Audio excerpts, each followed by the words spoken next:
আমায় ডেকো না। কবি মোহাম্মদ মিজানুর রহমান। আমি তোমার অপেক্ষায় প্রহর গুনছি। কখন তুমি গাড়ি থেকে নামবে আর বলবে আমি এসে গেছি।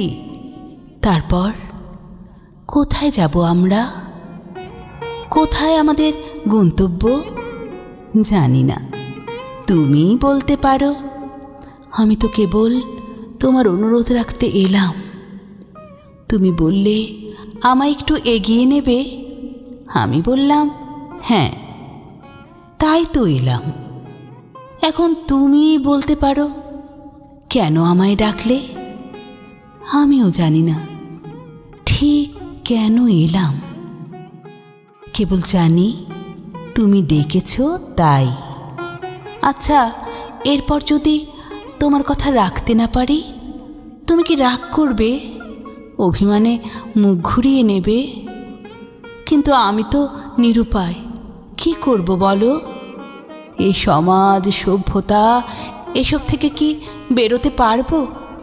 তুমি পারবে, হয়তোবা তুমি পারবে, কিন্তু আমার তো পায়ে শিকল বাঁধা।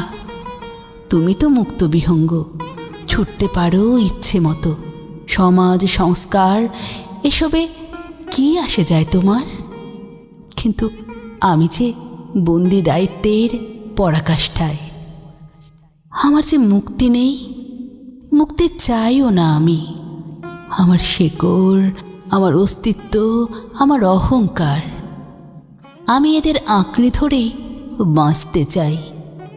ক্ষণিকের মোহ, আনন্দ একদিন শেষ হয়ে যাবে। পড়েই রইবে শূন্য খাঁচা, সেখানে কেবলই হাহাকার। আমি চাই না সে হাহাকার, শূন্যতা, অভিশাপ।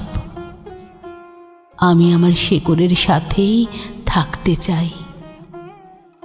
সেখানেই আমার চূড়ান্ত সুখ, সম্মান আর তৃপ্তি। আমি সেই সুখ নিয়ে বাঁচতে চাই, মরতে চাই। তুমি মিছে আমায় ডেকো না, সে সুখ আমার সইবে না।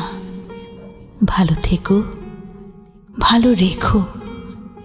শুভকামনা।